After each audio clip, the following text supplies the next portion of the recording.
Welcome to the Femininja Project. I am your host, Cheryl I Love, middle-aged ninja hiding in plain sight, dedicated to restoring human dignity one person at a time and helping you unleash your personal power. Discover that it's possible to look like a woman, act like a lady, move like a ninja, and think like a warrior. And remember, men are always welcome on the Femininja Project.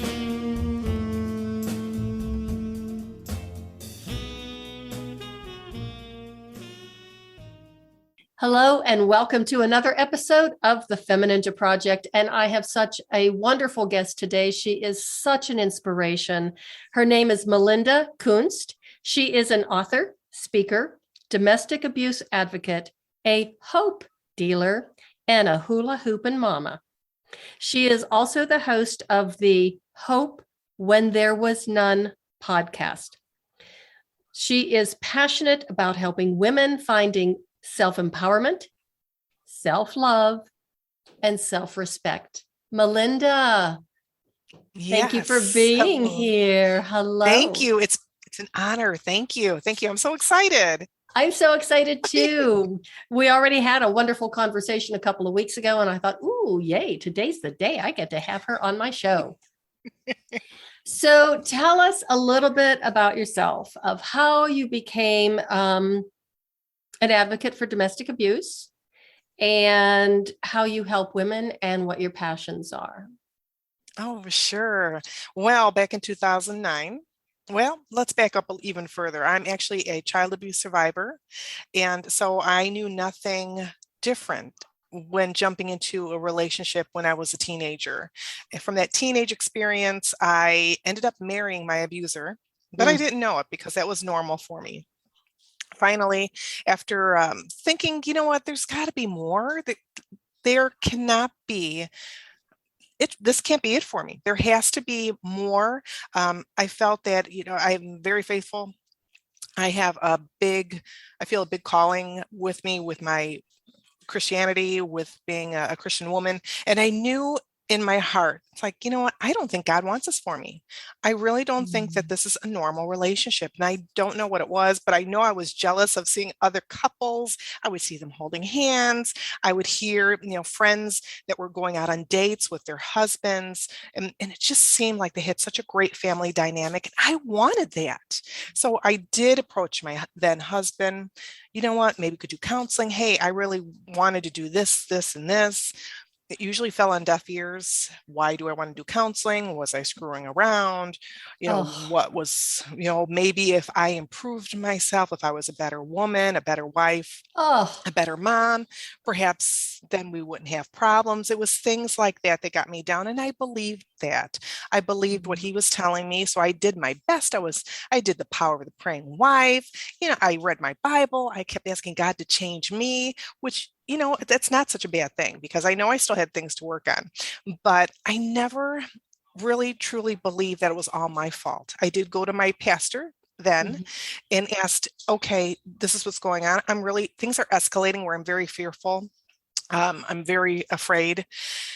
And I says, you know what? We need help. I need something. Can you pray for me? Can you talk to him? Can we do counseling or something like that? I'm really seriously thinking about leaving him. And the pastor's response that, you know what the Bible says about divorce? Got quiet. And he did say, well, I'll pray for you. And that was it. Oh, he patted me on the back and he walked away. I'm so sorry. I was just so heartbroken. I really was. And finally, there came a point at the end of 2000. My story is a little weird. It's really weird. Now, I share it all on my blog, on the podcast, everything. I share it all. I am a recovering porn addict. I am also somebody that was a swinger. I am an emotional eater, still am battling that, but these are things that I experienced. My ex was into BDSM, and some of these things were not things I really wanted to do. Okay. Now, there was a fantasy thing here or there, but nothing I really, really wanted to do. After something would happen, between a couple or a woman or whatever, I would just rub myself pink. I would be I would just scrub myself. I'd be in a hot shower. I felt so disgusted. I felt um, just really icky. I guess it's a better word for saying it, Mm-hmm. just, and I don't mean to joke or laugh about it at all because it was very scary. And people are wondering, well, why did you do it? Why didn't you just leave? I couldn't leave because, like many other victims, I was scared. I had no Mm-hmm. money. He was a provider. I had no Mm-hmm. car. I had no place to go. I mean, I could go with friends or family, but in my heart, I was too ashamed to tell them what was going Mm-hmm. on, even though many people within our circle knew that he was a bully. They knew I was experiencing something. They just didn't know exactly to what extent. We were the picture perfect family outside. Oh. So there, and I needed insurance for the kids. I had three wee ones, then wee ones. What am I going to do? I need to feed these children. How am I going to do this without a car? So I stayed. And many victims do stay. The Mm-hmm. relationship I was in, I knew how to navigate it. I knew how to manipulate it to a point and talk him out of an escalated situation. Though it might take hours and hours for me to do so, I knew what to expect. And leaving that relationship was scary because Mm-hmm. I didn't know where I was going to go. I didn't know what I was going to feed those children. I did not know what kind of job I was going to get, according to my now ex. Again, Mm-hmm. he said the only thing that I would be good for was on my knees. Oh. So, with that in my mind, I had three kids. Who's going to want you, Mel? No one's going to ever want you. Look at your body. You got stretch marks, and just on and on. And Mm-hmm. so I literally felt like an inch tall. I didn't feel like there was any hope. And Mm-hmm. even though I kept trying, I kept, and even still, I still went to God and said, I know there's got to be more, Lord. This can't be what you want for me, for Mm-hmm. us. And I felt it in my heart that I didn't think that relationship that he had in the Bible was, I wanted that. I didn't think it was perverted. Mm-hmm. I had a sister wife for a brief time. Um, and because my ex thought biblical, this was his way to rationalize it. Look what some of the guys in the Bible did. That was his way. He was looking into Mormonism. Not that they do that. Disclaimer out there right now. Just say he was trying to rationalize the perverted things he wanted to do or was doing by Mm-hmm. verses he found in the Bible and different things. You're supposed to be commanded to follow me, behind me, you're supposed to do what I say, that sort of thing. Mm-hmm. And so he would twist that religion. And in my heart, I said, I know this wasn't what God wanted, but at the same time, I didn't want to be a bad wife. I didn't want him to look poorly on me. There'd be punishments and so on. I had an 8 o'clock bedtime.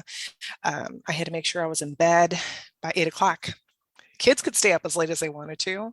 So, and I know this sounds crazy to someone out there listening, and I kid you not, at me saying these words out loud right now, it seems crazy. It really does. Mm-hmm. And I am a level-headed, rational woman.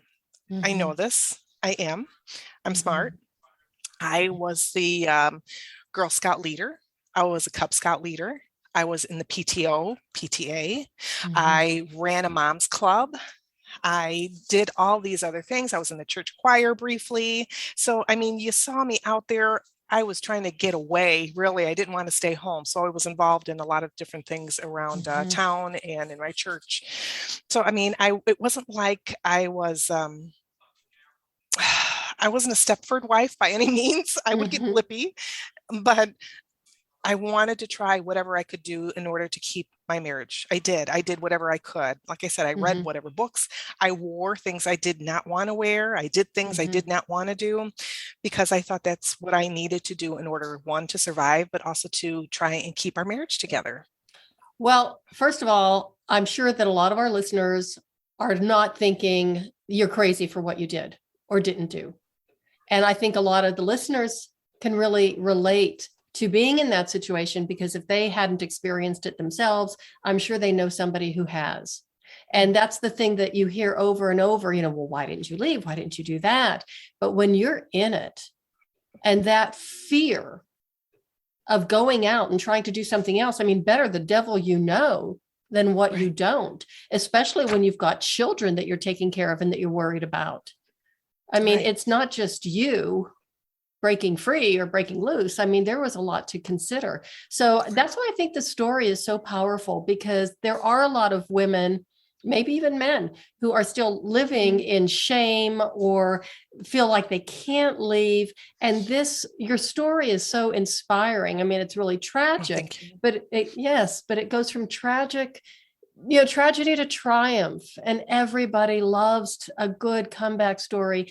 And not only that, I mean, it gives other people hope. And as we know, you are a hope dealer. So, I really appreciate your courage in being able to tell people your story with the honesty that you do, and as candidly as you do. Thank you. Thank you kindly. And that's something that I really ran I actually, God chased me. I did not want to do this. I was too embarrassed to do it. I was too ashamed, but he kind of wore me down. And he made it to a point where he implanted it in my head, like, you know what, Melinda, this is bigger than you. Get out of that ego. It's not about you. And so when I really stepped back and had to think about that all these hurting women, all these, even some guys, like you mentioned, even some men, they're hurting. And sometimes they just wanted someone to talk to. I might not have all the answers, and I might not still, even though I'm out of it now almost 13 years, they just want to be heard, and they just want to be validated for the reasons that they are considering leaving that relationship, and to know that they're not crazy, because they're not. They're not. And just hearing that words from somebody else and holding space for somebody like that, one, it's an honor for me to do so, but two, it's just very powerful. And that transformation, once those words start tumbling out of another person's, I get goosebumps because this happens so regularly. When those words start coming out, that rawness, that emotion, that it's okay, they can break down. And I let them. You break down, you want to cry, whatever, you want to yell, you want to scream, that's fine. And I'll walk with you together, because I understand. I've been there. I've been to that scary side where my partner's threatening to kill me and the kids, or I'm going to take the kids from you from court. I've been there. So I totally understand, and I get it. You're not going to get a penny. I'll never pay you child support and whatever else he's got to say. I know, I've been there. So I get it. I understand. There's no judgment. I am the last person to judge anybody by why they haven't left yet. And I totally understand the reasons why they do. I really do.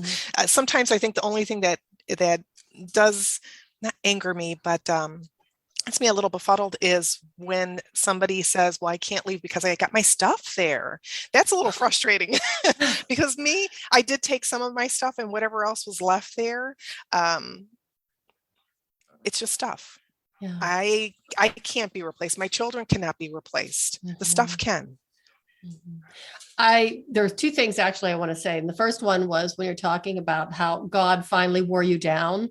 Oftentimes, it's been several times in my life where he actually hit me over the head with a proverbial, 2x4 to get my attention, because it's like, are you listening to me now? Are you going to pay attention now? So it is funny how that happens. And the other thing I wanted to say is, just as you're listening to these people who have these experiences, and how you validate what they're going through, their experience, their feelings. And that just goes back even to the beginning of the conversation, or earlier when you said about your pastor's response to you. I mean, that was just, my head wanted to explode. But that happens so often, that women or men will be completely invalidated. This can't possibly happen. Look at what a good provider he is. You're not trying hard enough. If you would lose 10 pounds, if you would take care of yourself more, put on some makeup, if you would be nicer, it all comes back on the person who is being abused. Notice I didn't use the word victim, because society likes to label us as victims. And then we become one. So you truly are a warrior, and that's why you're here talking to me today. Thank you. Thank you. So you do work with people to help them. So it's not really a business. It's just a passion. It is. It's become a passion for me. And, I just love doing it. And I know that sounds really, really bizarre, but just to be able to, again, hold space and to see the transformations is very, It's very humbling, but very powerful. And I have so many from time to time saying, "Oh, Melinda, thank you." It's like, it's not me. You've had it within you all this time. It's just, I opened up that cage just a little Mhm. bit. So you can go ahead and open it up the rest of the way. It's all you. It's all Mhm. whoever that is I'm coaching, I'm talking to. It's all them. It has nothing to do with me. It really Mhm. doesn't. You just give them a nugget of that hope that they can do anything they put their mind to. They really can. And that's all sometimes somebody needs to know is it's okay. I can get through it. It's going to be baby steps. It might be ugly along the way, but I'm going to get through this. Well, that's something they hadn't had is one Right. person, just one person saying, I believe you, Right. and you can tell me your story. Right. Because, prior to that time in your life, and, a lot of other people have gone through this, they've had nothing but radio silence or invalidation, Right. and that is even more traumatic. I mean, it just adds another layer of trauma to what you're experiencing anyhow. Right. And teaching others what abuse is. I Mm, grew up in this. So you mhm, hear this generational chain, this cycle, this cycle. You don't know what you don't know. All right. I knew was abuse. I saw my then stepdad beating my mom and having Oh, these affairs and drug use and so on and drinking. I didn't know any different. I thought all of that was normal. So those nice guys that would approach me in high school, I just thought, wow, you're like too nice. You're like my brother that I never had. I can't date you. And it just, those guys were normal. mhm, Those were the normal people. I kept gravitating to dysfunction. And it wasn't that I was a magnet for it. It's just that's what I knew. So mhm, that's what I sought out. Unintentionally, unconsciously, subconsciously, maybe, but I didn't know any different. But mhm, now I teach others what are those red flags? What are those green flags? What are those yellow flags for? And mhm, what I mean by flags is what are those things that you're going to draw a line and say, okay, we're not mhm, doing this, or I won't let you do this to me, or I'm not letting you do this to my children. What is that that's an okay to do? Can I hold your hand? Are you going to ask me permission to give me a smooch on the first date? That sort of mhm. thing. Definitely if somebody is sending you penis pictures when you're on the internet, that's a red flag. You know? But there's women out there that with the internet, unfortunately, with the internet, and again, being recovering from porn's out there. It's so free to look at. I have an 11-year-old. I set him up with a Gmail account to get something he needed for PlayStation 4. Mhm. He gets updates since he doesn't get any other mail. He gets updates porn. He gets Oh, this in his spam folder. So, luckily I have the parental things on there. And it's like, and they make it so like he likes Fortnite. They'll make it so seem innocent, like, oh, Fortnite, big rumble. And that's not what they're talking about. It's like, right. whoa, wait a minute. So, but teaching, and I'd like to get into the schools or at least start talking to our teenagers, Mhm, younger even, about what normal is, mhm. normal sexual relations. I'm not saying courting or anything like that, though. That would be nice. Yeah, that But would be. what porn, that isn't real. That's all fantasy. That really Mhm, is. It's all mhm. fantasy. That really is. And I think we should bring more awareness about that. It's too free right now. It It really is. really is. And it is prevalent in our society, as so is, trafficking, human trafficking, sex Right. trafficking. And I did an interview. It's an earlier episode. I think it's probably episode in the 30s. I can't remember, but the title is Protecting Our Children Online. And this is a woman in Denver that I interviewed who specializes in, sexual abuse and trauma and that type of thing. And of course, she has her own history, but she has done an incredible amount of research about pornography and Mhm. how the pornographers rope in our children, and they don't even target the adults as much as they do the children, because they are so much Mhm. more vulnerable and so much easier Sure. to attract, and then that leads to the sex trafficking and all that. So Right. I agree that we need to be a lot more open and honest about what really is happening and what our kids are seeing online. Right. Right. Exactly. Exactly. But even also, well, porn definitely. It's a fantasy world. Women really aren't going to prance around in little negligees all day. But yet, men and some women, because I've been there too, Yep. get this idea what it should be and what it is. And yeah, there's a lot. But anyway, that's a different story. Yeah. It's a different topic. But yes, but definitely getting out to our younger and my children, when I was going through this, I didn't want them to think what they were seeing, the men and women, the couples coming in and out. I didn't want them to think that that was normal. Oh, I mean, they didn't see any of that, but they saw right. them going into mom and dad's room. So, what are they going to think? And I'm sure they had some, and I knew they knew something was going on. They didn't know exactly what, but they Mm-hmm. knew something was going on. Yeah. Mm-hmm. How Yeah. old were So your kids? How old were they at the time? that was, let's see, probably, I think they were maybe 10, 6, 7, Oh, 10, around that time. mm-hmm. Yes. Yeah. So that's smart Yes, enough. ma'am. They know they pay Oh, attention. yeah. Yeah. Oh, yes. Oh, yes. But I didn't want them also to learn, even without that, that this was normal. Mm-hmm. Hitting mom was normal, or even because there were things that went on. I did have a job working with his family in an antique shop.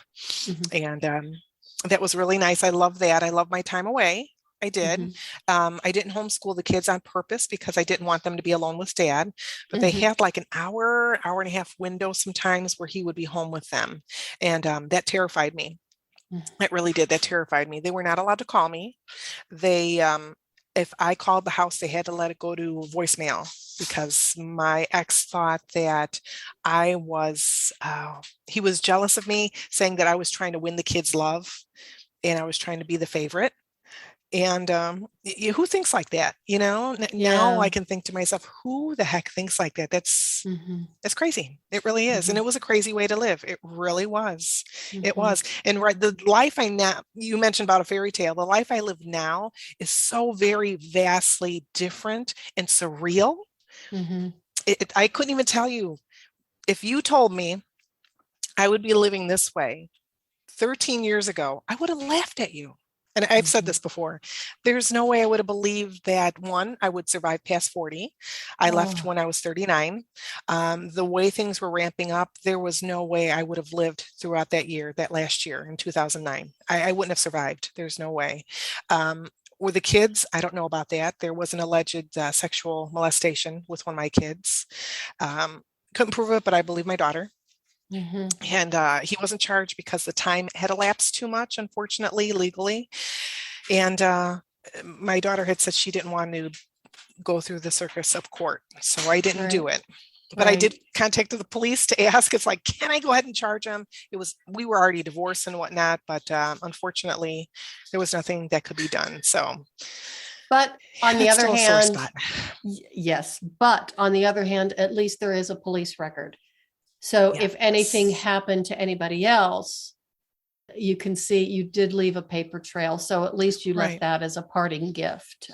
Exactly. It's not quite the same as taking a baseball bat to his head. But No. no. That would No, be a lot more no, fun. no. Yes, it is. Yes, it would be. Oh my goodness. But she's my daughter's Jess, and Mhm, Matthew is my older son, and mhm, my daughter Alex that came from that union. mhm, And Alex, what we also don't talk about is the issues that children might have after you leave an abusive relationship. There mhm. can be other health issues, health conditions for mom or dad, who Yeah. the survivor is, but there's health issues in these challenges, mental health issues as well. And I didn't know that. I thought once we left, everything, Mhm. not that it was going to be roses and unicorns and rainbows, but I wasn't expecting the fallout once we left. There was a lot of behavioral issues, mental health issues, suicide attempts from the kids, Oh. cutting. And so there were things that were happening that I wasn't prepared for. So now Mhm. I try and share that with others. Okay, this might be something that happens when you leave with your children. They might turn against you. There might be something called parental alienation, which is with my older son. That's what happened. He's with dad. He actually left dad. I was so Mhm. happy for him a couple of years ago because he's older. He's in his 20s. But then recently, he doesn't call me anymore. We're not on social media together. He's defriended me, so I think he's back with dad. So Oh. unfortunately, yeah, but I left him one voicemail to say, you know what, hon, I still love you. I'm still your mom. I'm paraphrasing. And I know you have to do whatever it is you have to do in order to survive, but I still Mhm. love you and I'll be here.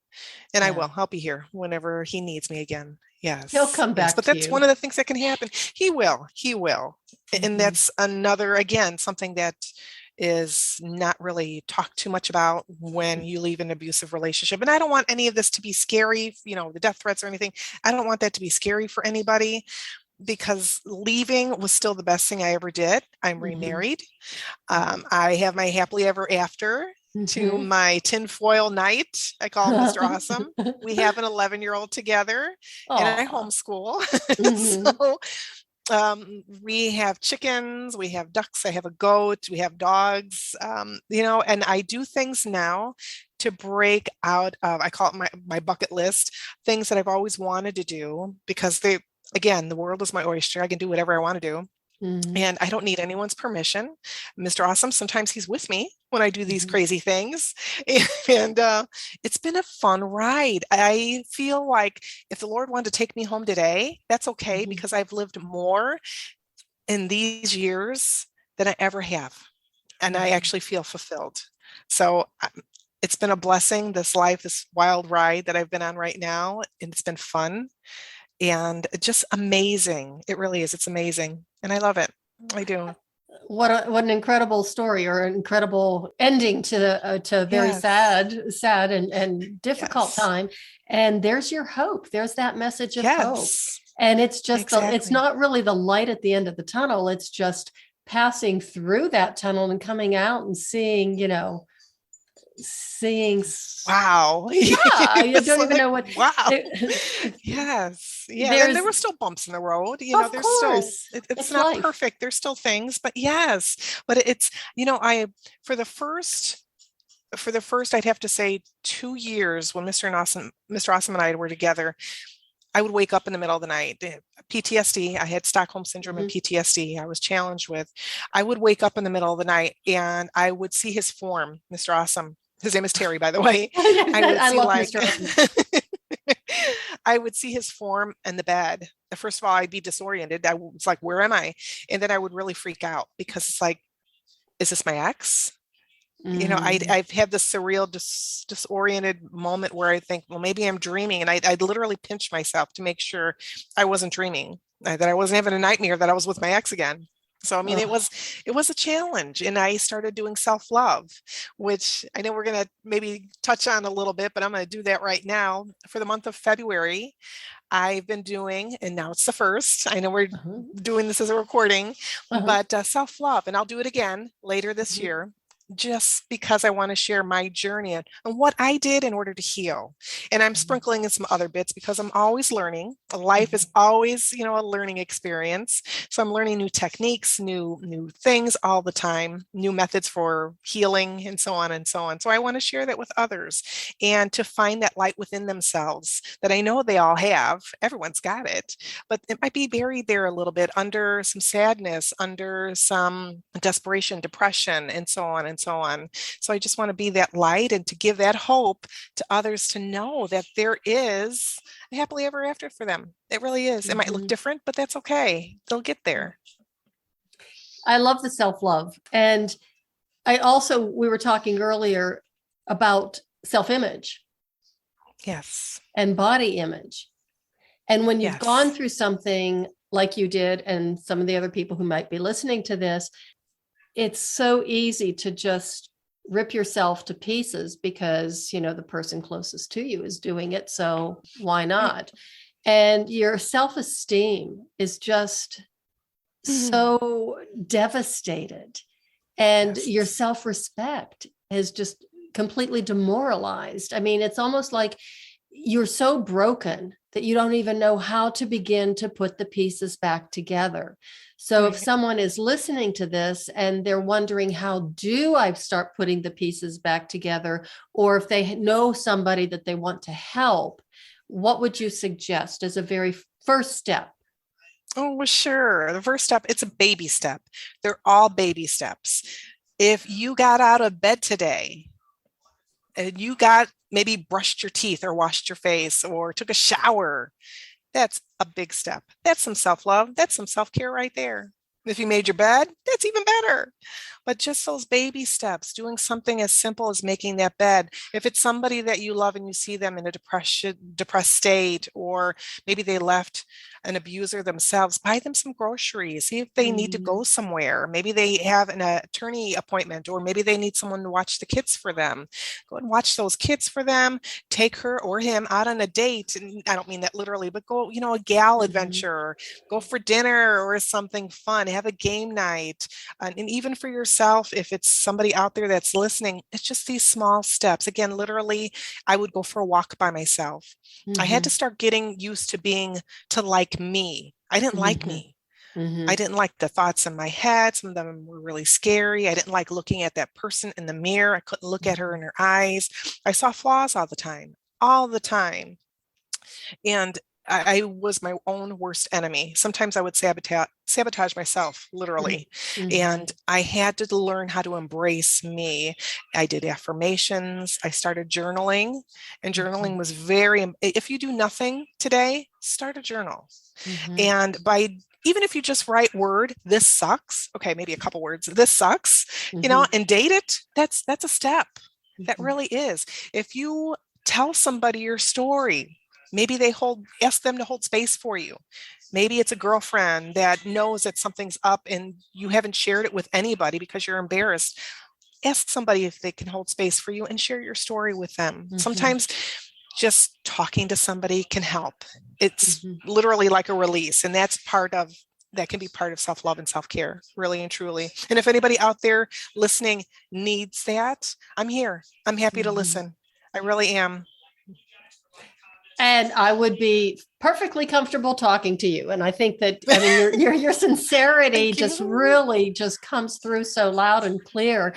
And I was even thinking about, before you started to talk about journaling, because that was going to be my next question, especially when you're talking about these baby steps. Okay, you got out of bed, you brushed your teeth, you even combed your hair that day, that maybe you just write that down as an accomplishment. We're so good about, having goals that we need, or setting goals or whatever. But if we can write down our accomplishments, I managed to get out of bed. I mean, that's really, and that is, and celebrate, celebrate, take yourself out for a coffee or tea, or, do a happy dance, literally, just do a happy dance. That's good. That's big. And I think some people get a little turned off with journaling. I mean, because I'm one of those people, and it's like, I can't journal, and I'm not going to sit here and write my feelings. I don't like to even admit that I have feelings. I like to consider myself the ice maiden. I have no feelings. I surely don't want to talk about them. Let's just stuff that down there. But I really liked writing. It's not almost like a calendar, almost like a diary of, okay, this is what I did today, my physical activity. And I started that, when I was trying to get myself back in shape after I finished graduate school. I did a ballet class today. And it was like, wow, okay, I did that. I didn't just sit on my butt and eat bonbons. I did that. And just like little notes to myself, and even writing it on a calendar. It doesn't have to be a big fancy journal. It doesn't have to be War and Peace. It doesn't have to be anything that anybody else is going to see. So you can use all of the dirty words that you want to. And you can say things on paper that you cannot say sometimes to another person or out loud. And then you could even burn it if you want to. But there's something so therapeutic about writing that down and just saying exactly what's on your mind and what you want to do to somebody. Yes, ma'am. And that's actually one of the things I do have my clients and my ladies do, is I have them journal or write a letter to somebody that's harmed them, somebody that's hurt them, not necessarily physically harmed, and then burn it, rip it up if they want to. They can have some sort of ritual if they want to, or they can mail it if they feel really ballsy. Mail it. Why not? Yeah. I mean, there's no reason why you can't, and don't expect an answer sometimes. You never know. You might not want that answer though. But yes, journal, and I'm glad you mentioned that. Somebody recently had shared that what she does for her journals is she gets the composition spiral notebooks, I should say, Oh, and yeah. she gets 12 of them, and she puts them in a binder, so she has one for every month. Oh, And wow. because I have like a gazillion journals, I have finished. They're not. None of them are finished, I don't think, because I write, and this one's like, oh, this one's pretty, and right, Yeah. or this one Yeah. looks Yeah. cool. So I have a bunch of, so I thought, well, yeah, that's kind of a neat idea, just to hold Hmm. them all. And then maybe at the end of the year, you do burn them or go through them, keep them for your Hmm. family, give them to your counselor. But also with me, I have a health journal. So maybe Hmm. it's not about domestic violence. Maybe it's a health Hmm. journal. I would also talk about the weather. What's my pain like today? I'm a Lyme Hmm. warrior and Hmm. fibro. So I would journal all about that. And, just like you said, different things like that. I did this today. So it doesn't have to be something that sounds scary, something that you have to unleash your spirit and soul into, because journaling can be very powerful. It really Hmm. is a great tool to get those triggers out. Okay, maybe you had a episode where you had an anxiety attack. Well, let's dive into that. What Hmm. was that trigger? Was it a smell? Was it a sound? What is Hmm. it? You could put that on paper. You can kind of dive into that. But again, it's very powerful. You might want to Hmm. cry, you might want to scream, and you might want to yell, and that's okay. You Hmm. can be angrily scribbling it out. You do angry writing, that's fine too. Just get it Ooh, out on paper, whatever I it is. like that. Yes, and just get it out. Yes. Yes, pour it all out. Rage Yes, writing. poetry, rage writing. Yeah, And poetry, you said. poetry. Mhm. It's really funny Yes. because I know two people off the top of my head. I'm one of them. And the other one was a brother-in-law of mine that, went through some really bad times. And he was really coming up with some writing that was actually, pretty good. And it was mostly poetry. And I still have several poems that I had written in during that dark time. And it was like, whoa. One of them I might include in another book someday if I get brave enough, but I'm not really sure about Ooh. that. I will, we shall see. We shall see. But the other thing about writing, and I'm glad that you're talking about getting the notebooks and the scribbling and all that stuff, because we're so immersed in technology, and going back to the basics of taking pen to paper and writing your Right. thoughts down that way, there's a pathway in the brain. It really activates a neural pathway that is you don't get with typing on a keyboard. Right.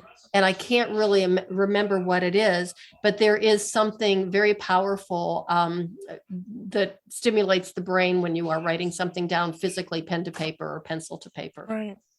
Exactly. And it could be very raw and very Yep. just open. And only do that if you feel safe. I mean, I Right. know they have the electronic version. You can do a voice thing. You can even do art journaling. But Yeah. yeah, just try it. Yeah, even 5 minutes a day. I'm all about 5 minutes for self-care. You do Hmm. 5 minutes a day just for you. Maybe you need to go in the bathroom, close the door, and cry. Hmm. Into a pillow and scream, whatever that Hmm. is for you, whatever that looks like, that's still self-care. Even though Hmm. you're like, oh, I'm crying. Yeah, that's okay. Get that emotion out, get those feelings out, dance it off if you have to, throw on some music. That I would do a lot of dance offs with my kids. I'd include them into my self-care. They didn't realize it back then. Hmm. I was. Yeah. So I incorporated a lot of the stuff with the kids, walking, going for a nature walk, Hmm. and doing that art journaling, or just doing art, being creative, just trying to find different ways in order to that spoke to my spirit, because self-love and self-care, it's going to look different for everybody. It's Hmm. not going to be the same. Somebody might want to Hmm. pick up a guitar, Hmm. somebody might be a dancer, somebody might like hula hooping. I want to hear There's more about that. Oh my gosh, I was invited to this goddess retreat last July. The lady there, and I can't remember her name. I can't remember her name off the top of her head. She was giving a presentation on the medicine wheel. And I'm like, that sounds interesting. And then she pulled out this hula hoop. She did the sensual dance. Ooh. It blew me away. I had a hoop that my that Mr. Awesome had made for me. It was collecting dust. I didn't really do it for very long. I did it for a month, and then it collected dust. Huh. I saw her, I pulled that out, and that started this love affair with hula hooping. So now I eventually maybe teach, maybe over the summer, teach some classes. But yeah, I love it. I love it. It's been a lot of fun. It's a great energy release anytime I'm having a tough day. Like I go for my hoop, just just get it out. It's been a lot of fun. It's good exercise, and yeah, I'm enjoying myself. And it's more than just spinning on your waist. There's off body hooping. There's all kinds of things you can do. So it's been a lot of fun. You can watch me on IG. Every once in a while, I'll do it on Facebook, but usually Instagram. Yeah, And what is your things Instagram I'm learning. handle so we all know? Oh, it's Melinda Kunst. Okay, there you go. It's Melinda That's Kunst. easy. Yeah, it's pretty easy peasy. Yeah. Yeah. So, I mean, and the physical therapist in me is just kind of loving this because the hula hooping too is so good for your spine and your hips and your mobility and your Yes. reaction times and balance and, getting the Yes. lymphatic flow going. So, and all the feel Exactly. good, happy hormones. So I really want to try it, Yes. but I fail miserably every time I try. And I met a woman who I do pole. We call it Mhm. fit pole sport. Some people call it pole dancing, but there's a little bit of that too. But anyhow, my coach has, I do private lessons with her and she's got a pole studio in her house. And one of her clients was just finishing up when I got there and she picked up this hula hoop and she was doing these things with this hula hoop. And I was just mesmerized. It's like, how do you do this? This is almost like defying gravity. And, like you said, it was going around her neck and her arm and then her other arm and her leg. And this thing was going all over the place. And she said she was going to teach a workshop. And I have not. Awesome. Well, I haven't seen it yet, but I think I need to remind my coach because I'd love to try it. And I told her, I said, anytime I pick Yes. a hula hoop, I fail miserably. It's just so embarrassing. I've been a dancer for over 40 years and I can't hula hoop. And she said, well, with the right teacher, you can. So I'm going to, make sure that she is true to her word. Yes. Yes. And the right hoop. Make sure your hoop is nice and big. The bigger the hoop, the easier it is to learn. Okay. And it has to Yeah. be weighted, I right? There's a no, certain weight. no, No. no, no. You know what? I hear two stories with that. One, that the weighted hoops are bad for you. Oh, And then there's the other ones that say, oh, it can be good. So I don't know. I don't like the weighted hoop myself. It left me with a lot of bruises and I'm a fluffy oh. girl. So I didn't really care for it too much. That, and I couldn't do as many tricks, which I know I've seen some awesome hoopers do Uh-huh. tricks with them, but it can beat you up. It really Mhm. can, in my experience. But Mhm. I've seen some phenomenal hoopers out there that are just killing it doing the weighted hoop. But Mhm. I've got one that's a 50-inch round. I call her Mhm. Big Bertha. And it's a nice, I've got a name for all of my hula hoops. And so I, I do. But the bigger, it goes around a little slower. So you can actually learn a lot, a Oh, lot easier. oh, Really, that's amazing. But really. You could do it. I know you could. well, I'm stuck on the bruises and the bruising because it's, if you Yeah. could see some of the bruises I have from pole dancing, they're very, very impressive. And yeah, a little embarrassing too, where they're at, so yeah. But anyway. So, Melinda, is there anything else that you would like to share with the audience? We've covered quite a bit. You've given them so many tips and so much inspiration, so much hope. And, that is just something that to take away somebody's hope is a horrible thing. And to be able Mhm. to give somebody hope and know that there is a way out is something that Yes. is so special, so precious, so valuable. I mean, thank you for doing what you do. Oh, thank you. I appreciate that. And again, I know I've been there and I know that lonely feeling that you have Mhm. and, thinking you're crazy. So no, no, Yeah. it's an honor. It really is. It's an honor to hold space and just to be there for anybody. I've been blessed to chat with women around the world. Mhm. It's been such a blessing for me, just sharing that story because you don't know who is Mhm. going to hear it, who's on the other side Right. that needs that little bit of inspiration. And I encourage everybody to share with somebody again, just somebody, maybe it's a coworker. Mhm. Maybe you need just to get it out, just to spill it out. It'll feel really good. It's very validating, but only do it if you feel safe. If it's, Right. don't do it with the lady down the road that is a big mouth and going to share Mhm. it with everybody in the school or on the bus or whatever. Do it with a person you feel safe with.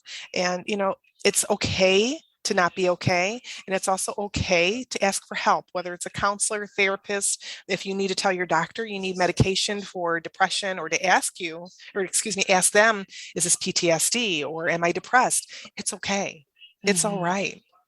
It's all right. And remember, healing, it's not one size fits all. It's going to look different for everybody. And just to let you know that what it looks like, again, for me is going to look different for you. And let's talk. If anybody wants to just talk, I leave my home number, which I'm happy to leave here too, if anybody wants to talk. Is that okay if I just blurt it out? Absolutely. Absolutely. So go ahead, and because there's still a few other things I'm going to want you to touch upon. So go ahead and give your phone number now. It's 219-394-3051. I'm in Indiana. I'm on Central Time. I just usually don't take calls after 6. That's usually family time. And I'm on Central. So, don't call too early. At least, not past 9. And if I'm not home, leave a message. Don't be one of those that just hang up. And I'll get to you. I'll call you back. I will. And then let's talk about, you also have Facebook. You've got a Facebook group. Or is it a group or a page, The Survivor? Go ahead and talk about that. Yes, I do. I actually have the Hope When There Was None.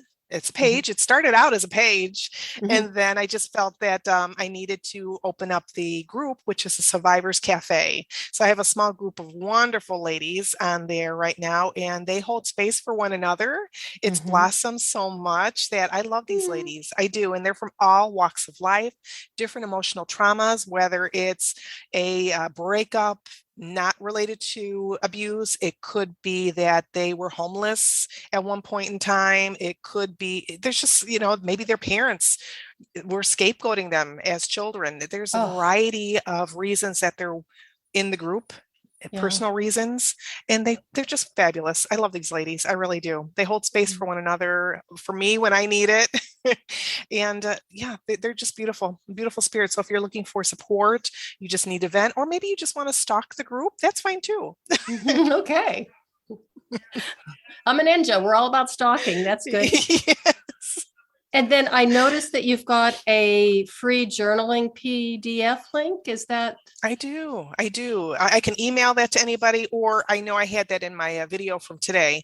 But if anybody wants that, they can email me. It's Melinda Kunst, MELINDA KUNST 812 @gmail.com.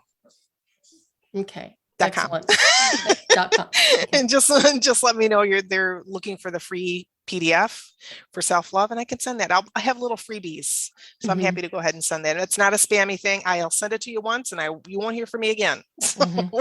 Unless they contact you and want you to answer. Yes, of course. Okay, and then I do want to just mention again your podcast, because boy, you're really a tiger when it comes to that podcast. You're up to over almost 200 episodes. It will be 200 tonight. I have somebody, a gal I'm actually going to interview. So it'll be 200 tonight. Yes, I'm so excited when I saw that. Yes. I saw that on your Facebook page that you were seeing somebody tonight, and I'm like, oh my gosh, I hope I don't wear her out, because she has somebody else she's going to be, talking to later on. Great podcast, great blog, a lot of wonderful information. So I really encourage my listeners, go and check out Melinda's blog, her podcast. As you can tell, she's an amazing woman. She's got a lot of love in her heart. And she wants you to find your path to healing and a way to find that self-love and self-respect and self-empowerment. So anything else you'd like to share with us, Melinda?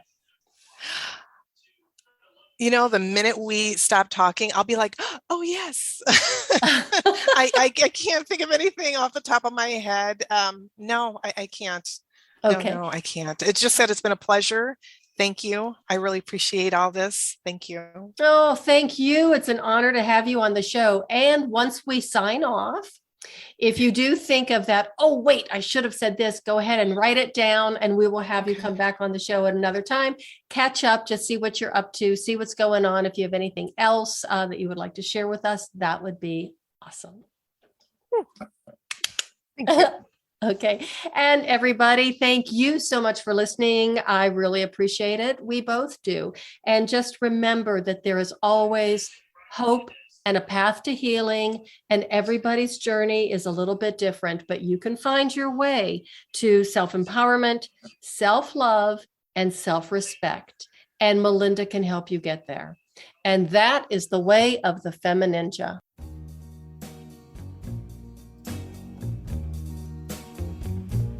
And that's a wrap on another episode of the Femininja Project.